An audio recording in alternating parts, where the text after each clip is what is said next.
just about coping, I think. Yeah. She's been, you know, a big part of it is not being able to play Transformers, which is quite annoying. Yeah. Which is, you know, it's a tough adjustment, but what can you do? I never thought in my life I'd have to live through a pandemic. Same. It's something you read about in history books, right? Yeah. Yeah, absolutely. And the strange correlation between 1820, 1920, and 2020 is... Yeah. I'll put my tinfoil hat away for today, but I'm just saying. You're not wrong. Oh, no. No, are we? So we are now officially like going to be a part of history, which is... Yeah. It's bad, but at the same time, it's pretty amazing to think of it that way. I think something can be bad and amazing at the same time. Like, yeah. That is a real thing. Another thing I will say as well is... I was having this conversation with my wife the other day, actually, is that I feel this has done a lot to actually bring people together as well. Yes. So there's a lot of positives to come out of it. So absolutely, and I think one of the communities I'm a part of, quite obviously, the Transformers community has been incredible throughout this entire thing. Like, I'm part of a couple of different groups on Facebook who are like playing games over Skype and Zoom and everything like that, just trying to maintain that community when everyone is quite rightly feeling so alone. Yeah, and so isolated. Absolutely. Right now.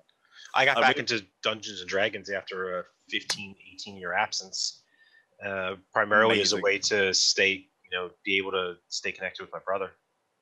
That's absolutely incredible. Nice. We were literally having a conversation only a couple of nights ago about D&D. We were talking about an hour and a half or 2 hours, weren't we? Just randomly got onto the subject of, like, because Dan plays a lot of D&D. Yeah, and I sadly haven't played in a while. But you know what? It's a fantastic thing to do. It works so perfectly over video. I was inspired to start my own campaign that's starting up in next week. Oh, that's incredible. Nice. I love hearing people like getting back into D&D after breaks, back into role-playing games. It makes me so happy. I'm doing a Spelljammer campaign. Dude, really? Yeah. Hey, I'm jealous. I've never had an opportunity to. I like picking up weird like systems I can do one-shots out of, so I can just plan something on the fly and quick. I picked up the Alien role-playing system about 2 weeks ago, thinking I'd have the time to plan and prep a game for quarantine. I haven't quite gotten there yet, but Free League are a really wicked company to check out when it comes to role-playing systems. Yeah. Yeah, absolutely. Nice. On that note, ladies and gentlemen, we're going to get cracking with episode, is it 8, I believe now? Is it 8? 7. 7. Sorry, I'm skipping ahead. Episode 7 of Blue Talk. Obviously, I'm joined with Dan. Of course, he's down below me on that side. And joining us as well is Drew Nolosco, Global Brand Manager. How are you doing, sir? I am doing well. Coming to you from my home in Seattle, Washington, in the United States. It's good to be on the show. Thank you. Nice. Thank you for coming on. Yeah. Absolutely. Absolute pleasure to have you here. Top honor. So naturally, as soon as the people heard your name, they flooded us with questions. That's awesome. I mean, I think that's one of the coolest things about being able to come on podcasts and shows like this is to be able to get direct questions from a really, really wide group of Transformers fans. And so I am ready to go. Sick. Fantastic. We're going to try and be efficient today because we haven't got you for too long, so we want to try and get through as much as we can. Great. I think Dan's got a really important question he wants to lead in with, though. Isn't that right, Dan? Wait, which one's that? The one we always ask. All right. Yes. I do. Right, pineapple on pizza. Is it a yes or is it a no? It's totally fine, but it's not my favorite. There you go. No, I respect that. I live in Seattle now, but I'm originally from Brooklyn in New York City, and so I have some very strong opinions about pizza. Okay. And one of those strong opinions is that there is no good pizza in Seattle. Oh. Okay. See, I stopped. Good coffee, past. bad pizza. Yeah. I think we drove. So I've never been to Brooklyn. I went to New York for my honeymoon. Wonderful. And I think from where we landed, I could be remembering this wrong, but I swear we had to drive through Brooklyn or around it or close to it to get to New York City. Yep. Yeah. You probably landed at JFK Airport. And Yes. Drove. Yeah. Yep. Yeah. We only had 4 days there. I wish we could have had longer. It was quite expensive at the time. So, but loved it. Yeah. Really good. Great food. All right, that was the easy question. That was the easy one. I take it that's a more contentious question for some people. It's a hot topic of debate in the UK. Okay. Big time. I don't know why, but as soon as Gordon Ramsay says it can't happen, then like 70% of the nation just go, "Well, that must be true." But okay, is this Gordon Ramsay on a slick TV production, Gordon Ramsay, or is this Gordon Ramsay in his home doing his own like how to cook videos? Because I feel like they're two separate people. This is Gordon Ramsay on Twitter. Okay. Oh, well. So that could be column A, could be column B. Yeah, right. Right, let's draw from the pool. I will fire in first with some questions from Junkian Junkyard, aka Sean Hamilton. Hello, Sean. And he wants to know a few things. So now that we are so close to Wave 5 dropping, what is Drew's favourite character from the set?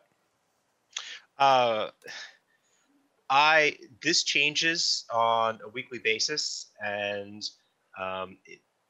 back during playtesting, that would have been some very different because cards change during playtesting. But right this moment, I am really enjoying Windcharger and Saturation Bombing, which is not the character, but it's the stratagem. So I'm having a lot of fun with a little bit of reversal of fortune mid-game and suddenly not having damage on my characters and my opponent having damage on their characters in a greater than expected amount. So that one's been a lot of fun. But I think that the real and true answer will be Tidal Wave for me. Interesting. Okay. I think Tidal Wave's game design is astonishingly good, and Matt Smith and Ken Nagel and Scott really knocked it out of the park there. I think that the way they designed a character that feels like a really good 3-part combiner is great, but the way that they created a card that grows with the game is excellent. And I'm really been curious about what people are going to do with Tidal Wave. So Tidal Wave is my favorite. Okay. Tidal Wave hasn't really popped up on my radar as much as I've been looking through this stuff. So to hear the devs are very much like, yeah, Tidal Wave is incredible. I'm really excited to see what it can do.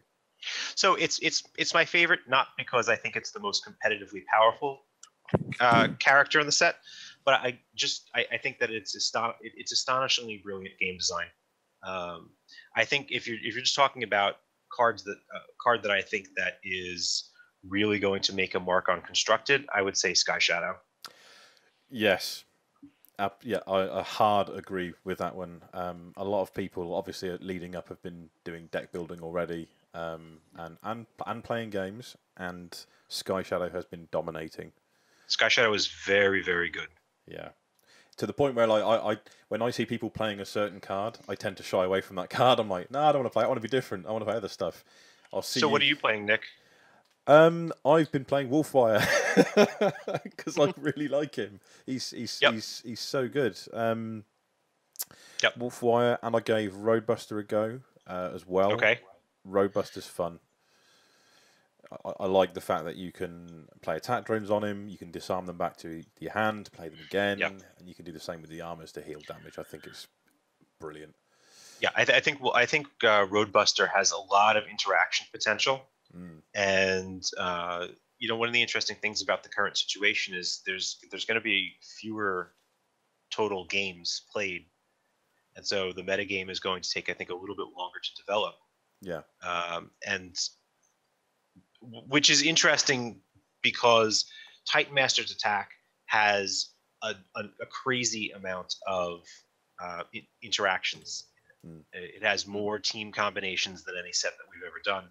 So I think there's going to be a lot of hidden gems that just sort of poke up later in terms of calendar time from when the set releases. I think so, and as more people experiment, you're going to be finding combinations with a lot of older characters that people haven't really tried yet. Yep. I mean, I think Dan, me, and yourself talked about this about OPBL. You know, he's going to pop up again, I think, in another deck composition because he's still really strong, of course. And OPBL is ridiculous, and I love it. Yep. It's testament to the game design though that you like how even a power level wave 1 to wave 5 is. In that a rare from wave 1 is still being considered to be good as we get to the 5th wave of the game. Yeah. I was listening to a podcast earlier. I don't know if you know, it's Dice to Removal. It's a couple of Magic content creators talking about the growth. I talk a lot about Magic. Talking about the growth of Magic and how power creep and power downshift affects the game and can potentially kill it. But to see after a year and a half, 2 years? Yeah. Is it 2 years yet? So we're getting there. Yeah, almost.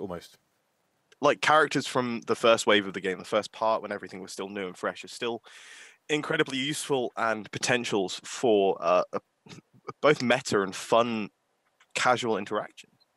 Yeah, and go ahead. No, please. And having that remain true is pretty important to the team here. So some characters that are explicitly able to grow with the game, like OPBL, and part of that is because his ability can refer to cards that come out later in the game, right? Like he grows with the game because his ability intrinsically interacts with any new action-based mechanics that we create. But stratagems that are introduced in Titan Master's Attack are a way that we're also putting that philosophy into practice. And it's a test. Like, we'll see how this works and how the community reacts to it. But the idea of being able to poke at old characters who we love and who may not be quite as relevant, but are still sitting in people's collections, has been really exciting to us. And so I'm really curious what folks do with some of the stratagems that refer back to Wave 1 and Wave 2 characters, and let you take a look at them in a different light. I won't lie, the face I made the day we saw the Cosmos stratagem. I think I made it once before in my life. I was 8 and I'd just gotten a GameCube for Christmas. There we go. That's a good set of emotional reactions to be part of. I was like, my boy. Yeah. I love the GameCube. It had a little handle and everything. Yeah, right. It's so good.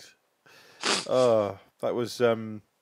So I'm getting fond flashbacks of GameCube games now. I'm a big gamer, as is Dan, and as you can probably tell from all the plastic crack that I have behind me. So you see a little Kratos from God of War there, and some Resident Evil guys. I see a Death Stranding BB on the. There is a Death Stranding BB. Yes, I'm a big fan of Hideo Kojima and his work, and yeah, Death Stranding, really good.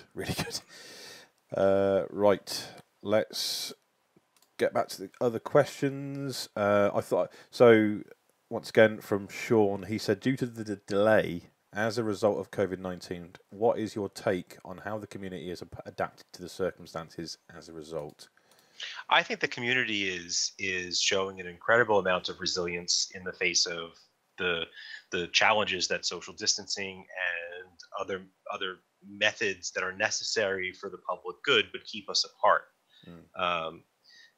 We the entire team have been watching with great delight as players play via various forms of video chat, invent ways and camera setups for people who normally have not done that kind of thing before, and are playing games and keeping connected during this time of physical distancing. And I also think that the efforts that local game stores have been taking to keep themselves going and their communities going through the time of crisis is also really, really inspiring.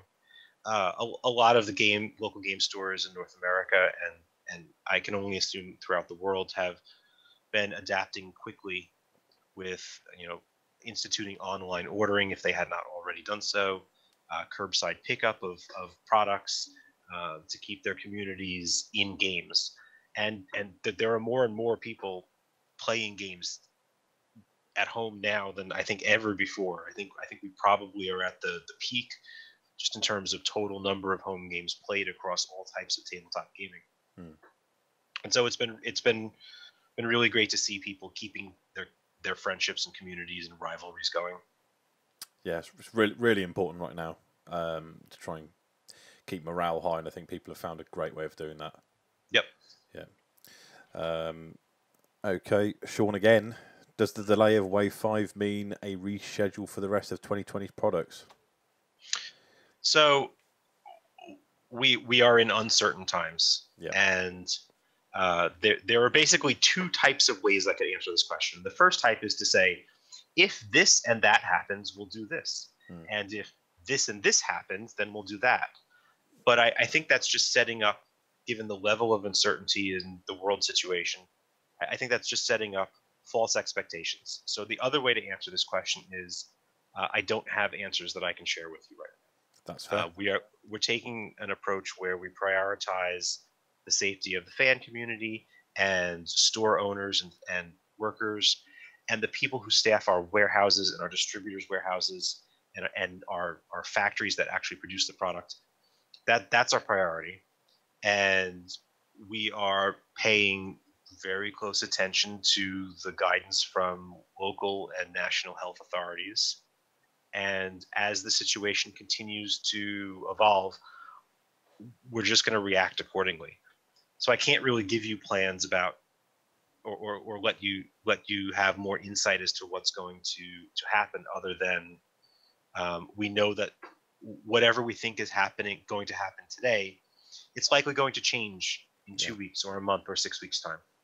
Yeah, it's really tough. I'd rather everything just be put on hold for the safety of people more than anything. Like I've been speaking to various people about like returning to work, like in the office and stuff like that. And there are people saying, some people saying we're not going back till September, for instance. And I think that's great. I think it's better to take precautions like that and not rush things, as opposed to getting everyone back as soon as possible, just so we can get product out or get things done. Do you know what I mean? I think that's I do know what you mean, and even working from home poses new challenges for people. It creates challenges that people never expected to have to overcome. Folks who have to juggle childcare and working from home, and homeschooling and so on, and taking care of family members. It's just chaotic and evolving. And I think the strength here will be teams and groups that can just pivot on a rapid basis. But there's one thing I can share with you, and that's there will be no Transformers Open events this year. You guys probably have heard just this last week, Gen Con, which was previously the host of a Transformers Open, canceled for the summer. Yeah. Origins is canceled. And we're watching more and more game conventions, both at the national and regional level all across the world, farther and farther out into the future, cancel their events. So rather than try and do some last minute jury rigging to get, it's finally over and we can, there's this convention over here that maybe we can get something together. We think it's more prudent to put opens on hold and look at what happens as we move in through the summer and into the fall, and then reevaluate. That's fair. I think that's definitely the correct course of action to take. It would be playing in rush together tournaments is never the best experience. No. And with the game, especially still technically in its infancy, you'd want everything to be as perfect as possible. Right, and we put a lot of thought into how we iteratively improved one event over last summer to the other to get to the Invitational, and I don't want to put a rushed or ad hoc event together just for the sake of doing so. Even though I recognize that this answer is going to disappoint a lot of competitive players who are looking for that venue to exercise their skill at the highest level. But this is not the time to slapdashedly put something together. No. I think the competitive scene are probably going to be in the same understanding mindset we all are. Like, they've got to look after themselves, they've got to look after their family and everything before that, because it's all well and fine, but at the end of the day, it's a game and it's a pastime. Yeah. Yep. And I think even though that's true, even though it's just a game and it's just a pastime, I think the thing that's more important is that it seems like a significant percentage of the Transformers TCG community has gotten on board with methods of playing the game over video, and seeing that, I think, helps everyone make better decisions, knowing that the community remains strong and remains connected, and we can get through this. Yep. And thankfully, people still want their physical cards, which is, you know, I'm dead excited for next week to get my boxes in. Like, it's going to be great, and cracking pack time is always a good time, and I'll be doing that on camera for people so they can see. So we have a little bit of an update, a decision just from yesterday about people who are buying boxes. We've heard from a number of local game stores that they may not have enough Perceptor and Convex buy-a-box promos. So we're taking an unusual step to make more of those available to WPN stores. Oh, cool. So this is really aimed at store owners and people who can inform their store owners. But if a WPN store needs more Perceptors and Convexes because of pre-orders that they already have in, those store owners or managers should call their WPN or contact their WPN store rep, the Wizard store rep, and explain the situation and ask for more. And each store's rep will have the final say-so. So, for example, we'll apply some common sense. Someone's like, I need 60 Perceptors. We're going to ask why. So you are lying, sir. No. We'll just ask for an explanation. But while our supplies of the buy-a-box packets are, while we still have inventory, we'll do our best to help stores out so that they can get buy-a-boxes out to as many of the fans as possible. That's really cool. This is how you look after a community. So, and then another thing which we announced a little while ago, but I just want to also reiterate in the same conversation is normally the in-store play promos we require them to be tied to in-store play. But given that in-store play is not something that most stores are able to do right now, we've eased those restrictions, and stores can use the Wave 5 promos however they see fit in order to promote their store, their community, sales of Titan Master's Attack. They get to choose. The only thing that they can't do is sell the promos, and that's never going to be true. Promos must be given out as a sort of incentive or without purchase, direct purchase. Yeah, that's fair. Honestly, this is as someone who's worked in a store, this is one of the nicest things to hear. Like the focus is not just on the end customer, but on the LGSs and helping them grow. That is how you develop a healthy community. Yeah. It's a tough time, and Wizards generally, the Magic team is doing a lot. They're bigger games, so their a lot is it's just a magnitude bigger. But we recognize that local game stores are having a rough time right now, despite the ingenuity that the stores are showing and the work effort that they're putting in. It's still rough, so we're doing what we can. That's cool. That's awesome. It is incredible. You heard it here first, folks. I think. Maybe. I'll be honest. This one's not an exclusive. I've been trying to get this message out as much as possible. I mean, we're the ones that matter. So, do you know what I mean? Yes. Yeah. See. You heard it here first. Right. Sorry, Dan. Go on. We're getting a little bit. We haven't got too much longer, so I think we should just try to flick through. Yeah, let's cherry pick at this point because Yeah. we don't want to. We don't want I mean, I'll be honest. I want to ask this question though because Go for it. I'm interested. Would the team consider doing an '86 movie theme set? Consider yes, but there's more than just our desire. Yeah, I think that there's more than just our desire to do a set based on any particular branch of the Transformers universe, and things that involve other groups are a little bit more complicated than things that just involve Hasbro. Yeah. So, desire, yes, but fortunately, the vast majority of those characters who appeared in the '86 movie did appear in other places and appeared in toy lines. Yes. So I don't think that there's much there that is truly exclusive to the movie if it turns out that that's something that we would have difficulty doing. No, that's fair. I am just absolutely desperate to see Galvatron in the game. Like, he is the best. Dan's. I can see Dan's face. Dan's like, I mention Galvatron in every time I do one of these Blue Talks or someone. It's like, I don't even know what a Galvatron is. Stop it. Is he truly the best Decepticon leader? Really? Yeah. I mean, hail to the king, baby.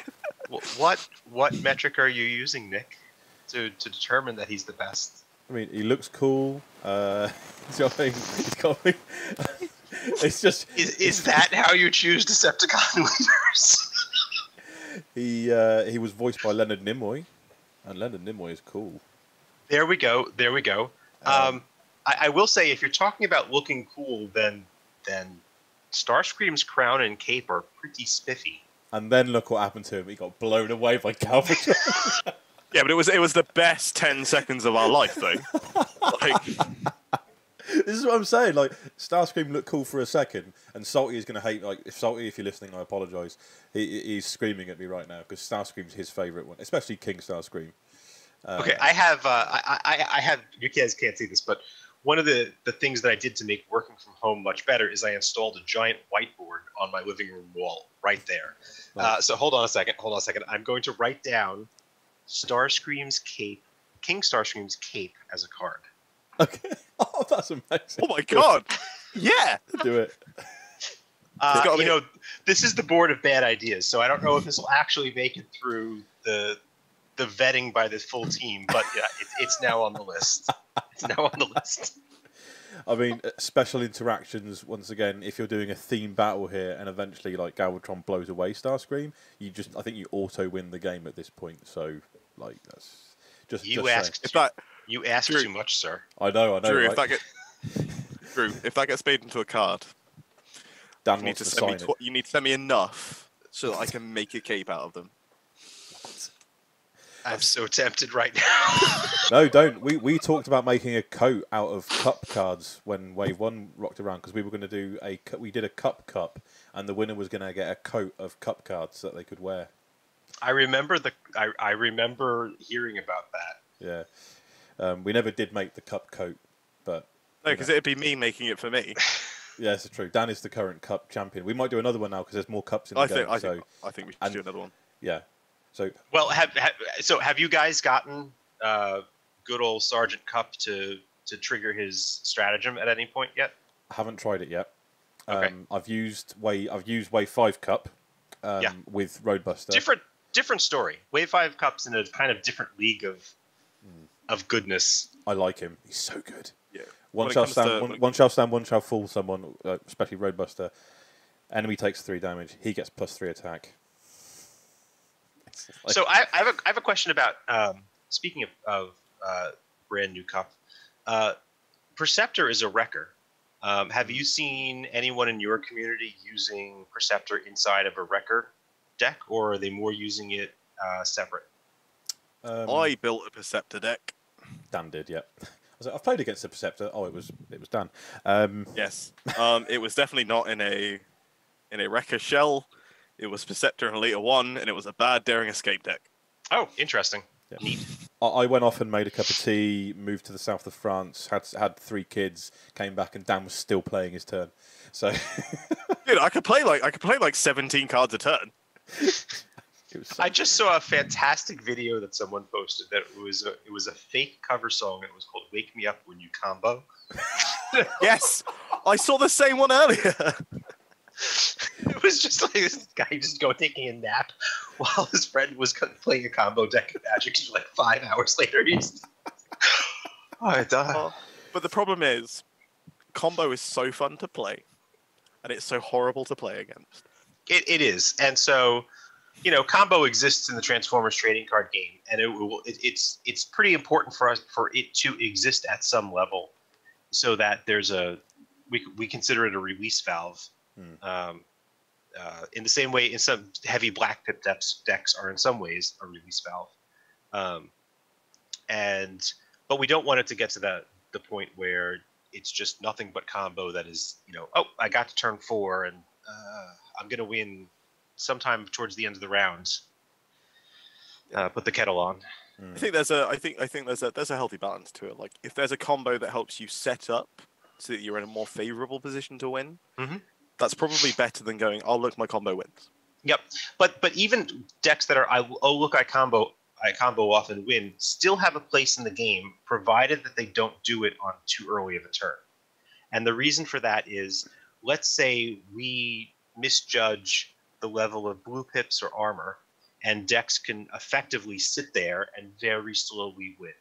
Like, I do a point of damage every other turn. A turn 9 or 12 or 13 combo deck that's just can do other things and then just somehow just win is the release valve against those highly defensive decks. Absolutely. Dan, all right, what's the next question? Cool. He's raring to go. I'm going to grab one out of. Yes, you've got some my little pile as well. So I'm going to jump into one from Daniel Smith. So what's the direction of the game from Wizard of the Coast point of view? Is it going to become a bigger team, or are you going to remain as quite a small team for the foreseeable future? I think that the team size is working really nicely the way it is. We're a pretty tight team that integrates very, very well. And until I see the need and management sees the need for the team to expand, then I think it's working really nicely. Cool. Perfect. Large teams for large teams' sake just doesn't seem to use anybody's resources or time well. No, that's what I've always said. Like, if you don't need a large amount of people as long as your people are working smart. So if you're working smart, you can get anything done, I think. Absolutely fine. I'll chuck in a question. If you can go back, this is from Deceptor Talk, by the way, sorry. If you could go back and redo any character card, what would it be and what would you change about it? So that's a really interesting question, because if this had been prior to us talking about stratagems, that would have been a very, very different answer. Yeah. And in some ways, some of the characters that we made stratagems for are that answer. And the stratagems are our way of going back and poking at those characters. But I think ultimately the answer would be the Wave 2 Dinobot team. Okay. It's definitely underpowered for both the team that it is, and also it's underpowered for the taking up 5 rare card slots in Wave 2. If he had been honestly, one solution that we had talked about in retrospect is if we had switched the Dinobot team with one of the more competitive teams, like the aerial bots. Yeah, like if the aerial bots had been rare, then in some ways that would have made a little bit more sense. But on the other hand, you would have had a lot of Dinobots floating around. So I think he just needs more. And while I don't know if the stratagem gives him all that he needs, it was one attempt to give him something else. I know that Joe from Wreck and Rule is determined to find the way with the Dinobots when Wave 5 comes out. He is ready to embrace that challenge. So you never know what can happen with them. Well, I can tell you what the intent with Jurassic Punch was. The design intent was to free up all of the card slots in your deck that would have otherwise been spent on weapons. And to give the deck a lot more flexibility in terms of what it can include, so it wasn't relying on upgrade cards in order to pound out damage, and it could just use its massive size. And I think one of the things that I know that we were a little concerned about is 3 sets from now making the Dinobot team. My mind just blanked on his name, and I think I can't. Hang on, Volcanicus. Yeah, Volcanicus suddenly being really crazy. So I think we undershot a little bit, but on the other hand, now we've had stratagems out. It's not outside the realms of possibility for you to revisit characters you've already done stratagems for. It's not. I can understand that you kind of want to be done with them, but it is such an iconic team. Done with stratagems? No, not done with stratagems. Done with, like, you've done one stratagem for Volcanicus. In the near term, yes. I doubt we'd go back to a character that we've released a stratagem for and do a second one. In the near term, because there are so many other characters who we'd want to use stratagems for. But in the long term, it's certainly not out of the question. Yeah. Good question, Deceptor Talk. Dan? Okay. Are we, from the Energon Hustler, are we likely to see any casual multiplayer formats akin to MTG's Arch Enemy, open commas, Unicron, cough, close? Hey, he's only saying that because I've mentioned Unicron in the past. So the Transformers TCG core rule system was not designed with multiplayer in mind. That's not to say that, but then again, neither was Magic.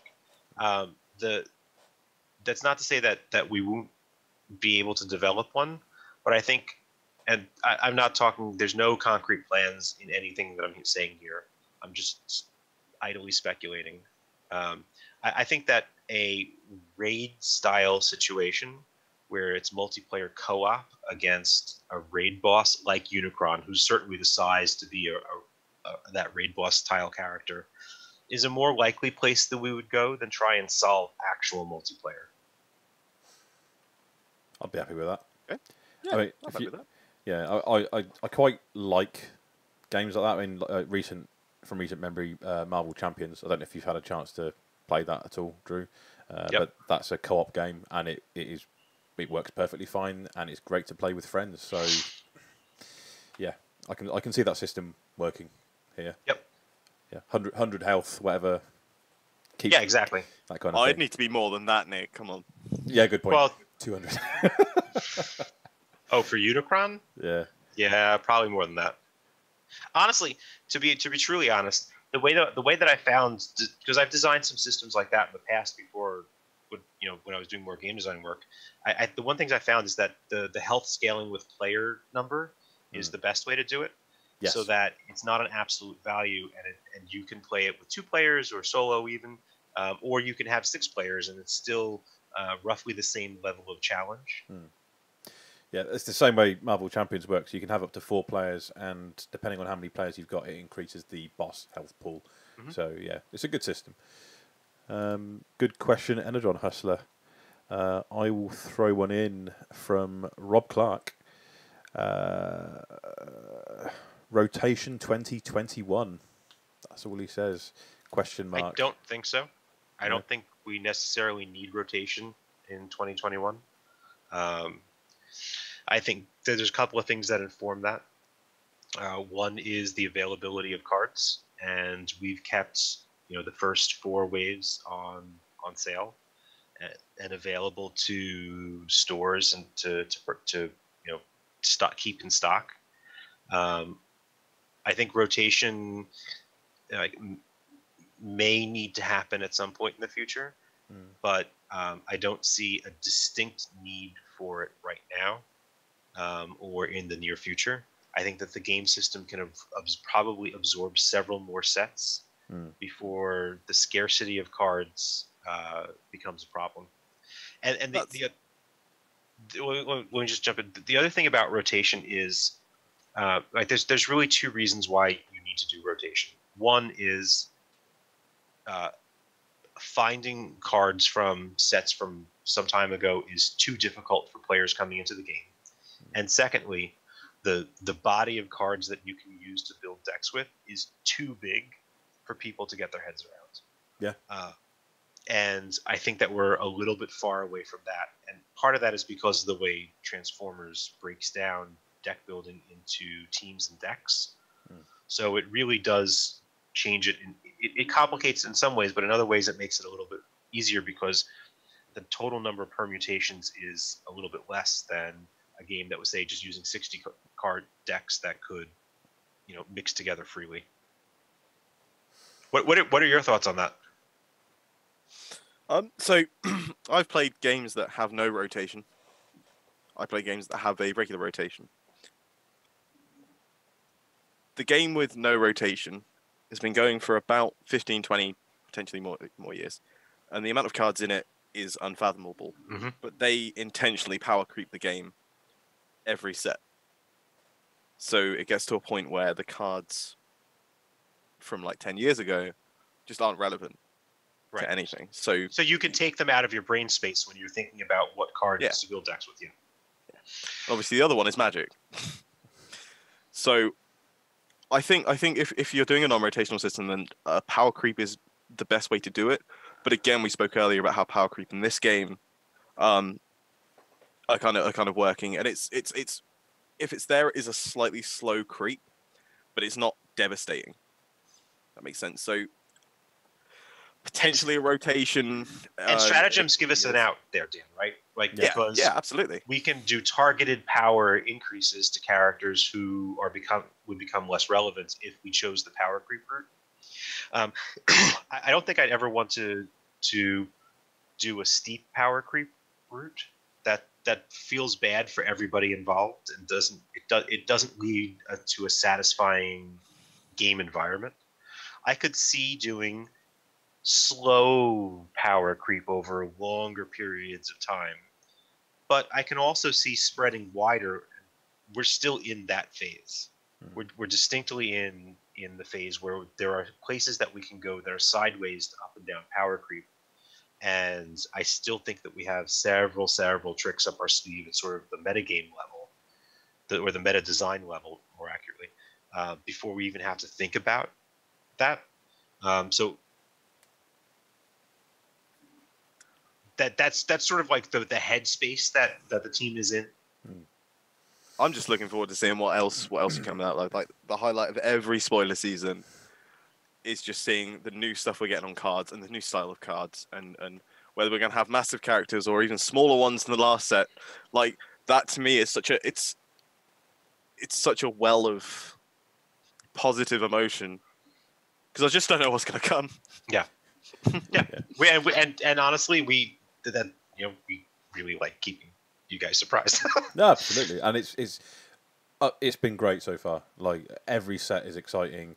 Every set is it just gets everybody talking, and then the ideas are flowing as well, and people are, it's been done really well so far. I think keep up the good work. It's not me, it's all the team. Oh no, everybody, of course, yeah. I mean, when it comes to card design, that's literally true. Yeah. That is Matt Smith and Scott Van Essen and lead designer Ken Nagel driving that innovation. They are the ones who are continue to put out those amazing new mechanics and systems that you guys are talking about. Right. We're coming towards the end, so we will get some quickfire ones in there. Great. A lot of these provided by V Jackson, aka Brian. How you doing, buddy? Are you ready? Quickfire. Yes. Here we go. Beatles or Stones? Stones. Chocolate or vanilla? Neither. Interesting. Beach or forest? I was an ocean lifeguard at one point, so okay. I would have to say forest. Nice. Star Wars or Star Trek? Star Trek. Bacon or sausage? Bacon. So American style bacon. Okay. Not Canadian bacon. Nice. Beer or wine? I'm more of a whiskey guy. Okay, there was another one. So, Whiskey all or right, so vodka, beer and wine. Wine over beer. Okay, fair enough. It's got Hasbro edition. Favorite GI Joe and Cobra character? Oh, great! Great. I was a huge G.I. Joe fan as a kid too. My favorite Joe is Snow Job because he came with those little skis. Nice. And when I was a little kid, I loved like in wintertime just taking him out and building like ski. Like anyway. And favorite Cobra character is Destro, who's technically not Cobra, but he's close enough. So I'm going to say, give me a pass there. Did Christopher Eccleston play him in the film? Am I remembering that right? There was a movie, wasn't there, for G.I. Joe? And I swear... There's been a few, and yes, he was Destro, I believe. Okay. I can't remember if those films were any good or not. And the fact G.I. that I can't remember... Before my time. But you're not that... Jesus Christ, Dan, you're not that young. You're not 24. Like, this isn't... Yeah, this but you're isn't talking like 80s G.I. cartoon. Joe is about 40 years old. It's not. I had Action Man. I didn't have G.I. Joe. I had Transformers, He-Man, and Thundercats. There we go. And Ninja Turtles, of course. You can't forget those guys. Nope. Back to the quickfire. Favorite My Little Pony? If you have one, you just say the one that everyone knows, which I believe is Twilight Sparkle. That's the one. That's the one I know anyway. Rainbow Dash. Oh no, it's Rainbow Dash. Is also an acceptable answer. Yeah. So sorry, that is not a fandom that I've gotten into. No, that's fair. That's fair. Definitely not. G-Hen says. Oh, sorry, go on. No. Go for it. There's a G-Hen says Death's Head 1 or 2. That's presuming you know who Death's Head is. That's because not everybody knows Death's Head. I think he was a cameo character, wasn't he, that appeared in some of the Transformers comics. But I thought you were referring to the comic character Death's Head. Yeah, no, it is. Yes. This was during the Marvel Transformers crossover era, right? I believe so. Yeah, there was no more addition to that question, so it could mean anything. I'll go with the original. There you go, Dan. Cool. I feel like I just disappointed someone at a sort of fundamental level right there. Nah, it's fine. It's fine. Go on, Dan. So the last question we got for you is from Mather.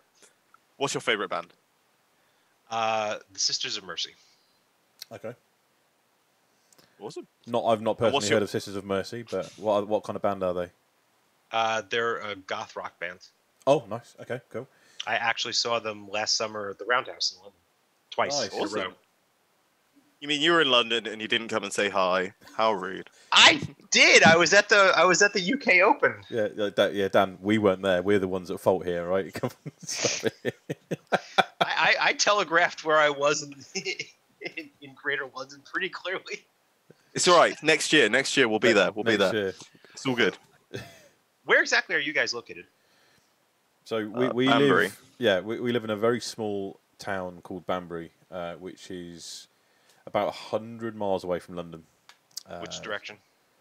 My geography is terrible. North of London. Northwest. Northwest. Okay. Northwest of London. We're Midlands. So okay. Yeah. But yeah, this is BOA Bungalow Towers, which we refer to. I may live in a bungalow. I do live in a bungalow. Obviously, we're a massive business. You know, we're huge. Celebrities, so we're massive. So we got to live in a tower.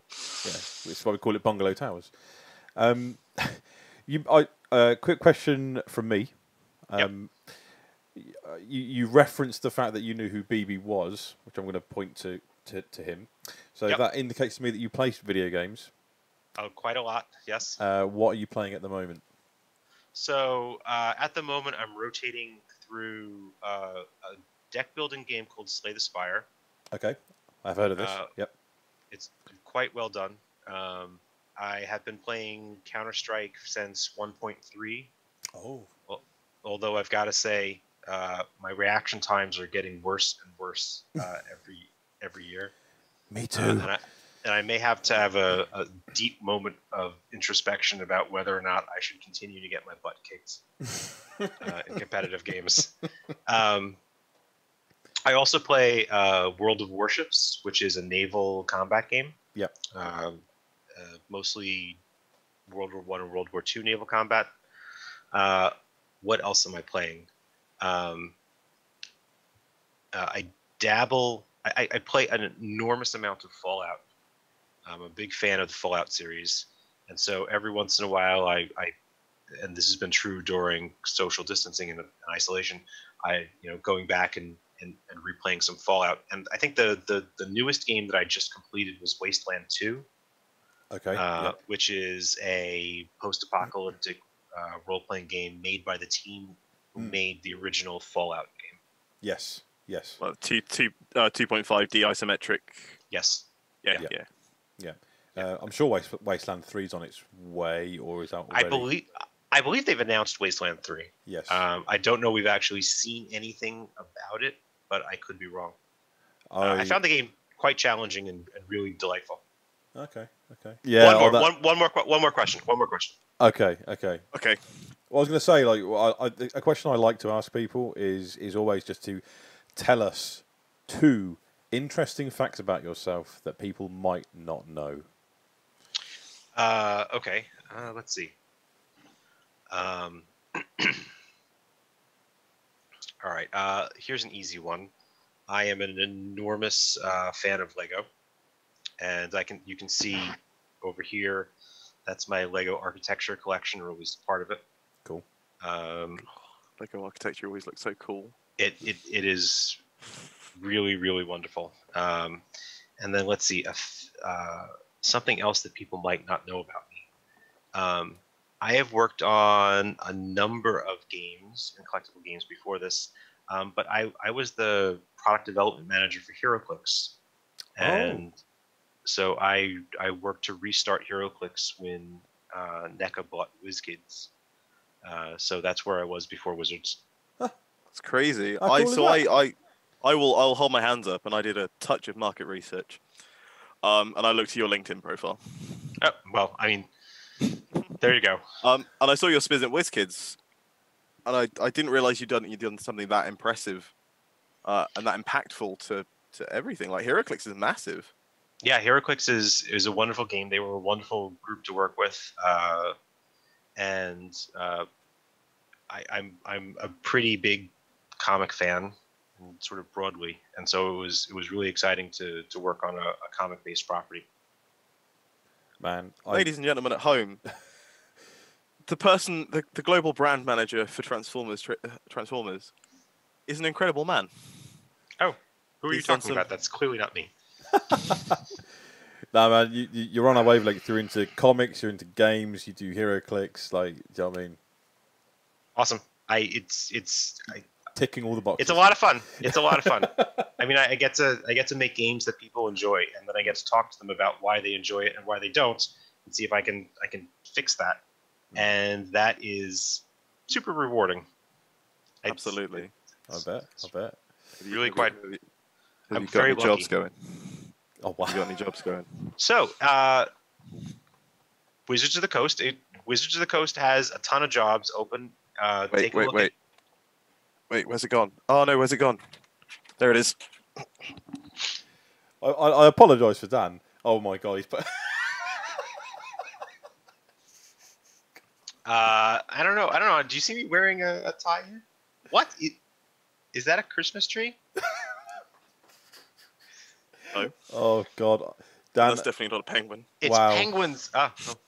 I gotta say, you look very natty right there. It's like something out of Step Brothers. Have you seen Step Brothers where they're going for their interviews? This is what that feels like right now. Sorry, I couldn't resist. I like it. All right, folks. Well, we are going to have to round it out there. As much as I want to continue picking your brains, Drew, thank you so much for coming on and chatting with us. It's been really cool. Absolutely. Let's do this again sometime. Absolutely. More than happy to. Ladies and gentlemen, it was a pleasure. Thank you so much, sir. Ladies and gentlemen at home, once again, thanks for watching. We shall see you on the next Blue Talk. Goodbye. Bye, everyone. Peace out. Cue jazz music.